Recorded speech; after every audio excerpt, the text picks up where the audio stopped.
This channel does not promote any violent, harmful, or illegal activities. All content provided by this channel is meant for an educational purpose only. আর এই 100 দিনের কাজ, সেই 100 দিনের কাজ নিয়ে কেন্দ্রের চিঠি ছিঁড়ে এবারে প্রতিবাদ করলেন রাজ্যের মুখ্যমন্ত্রী মমতা বন্দ্যোপাধ্যায়।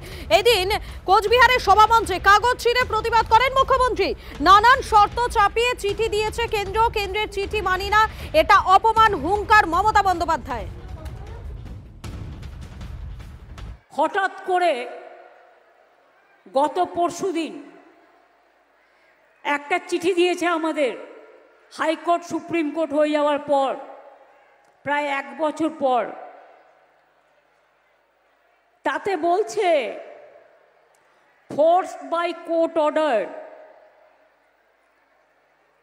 6 ডিসেম্বর থেকে রেস্ট্রিকটিভ কন্ডিশন দিয়েছে, শর্ত দিয়েছে। কি শর্ত? কোয়ার্টারলি লেবার বাজেট দেখাতে হবে। দেখাবার টাইম কোথায়? ট্রেনিং দিতে হবে। কবে ট্রেনিং দেবেন? আমি বলি, তোমার এই কাগজটা দেখছো না, এই কাগজটার কোনো ভ্যালু নেই, এটা ভ্যালুলেস। আবার আমরা ক্ষমতায় আসব, কর্মশ্রী 75 দিন এবারে কাজ হয়েছে, 70 দিন হয়ে গেছে, আরও 75 থেকে 80 দিন করব, আর 100 দিনের কাজ বাংলায় করবে। তোমাদের ভিক্ষে আমরা চাই না।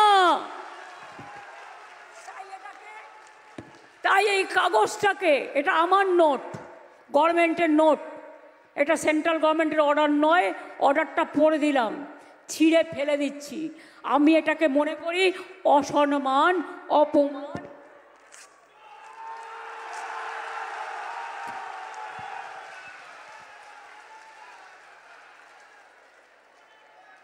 তোমাদের ভিক্ষে আমরা চাই না,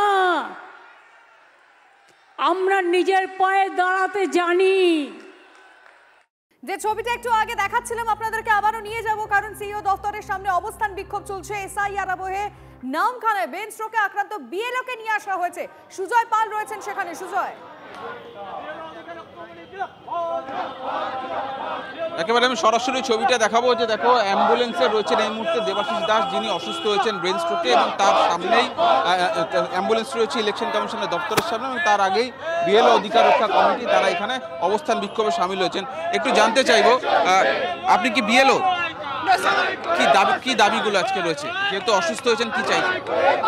তাড়াতাড়ি সুস্থ হোক এবং আমাদেরকে এই থেকে মুক্তি দেওয়া হোক। এই বিএলওর যে এত ডিউটি, এত চাপ, এগুলো থেকে আমাদের মানসিক চাপ থেকে মুক্তি দেওয়া হোক, এটাই আমি চাই। ওই জন্যই আমি এসেছি ওনাদের হয়ে। কমিশন তো বলছে তারা তাদের মতো করে যেটা সম্ভব, বিভিন্ন ক্ষেত্রে দিন বাড়ানো হচ্ছে, অনেক সুযোগ সুবিধা তো দেওয়া হচ্ছে, সরল করা হচ্ছে, কিন্তু চাপটা কমছে না। চাপটা চাপই থাকছে, সেটা মানসিক চাপ, স্কুল করা, তারপরে ডিউটি করা, বিএলও ডিউটি করা, মুশকিল ব্যাপার। যিনি অসুস্থ হয়েছেন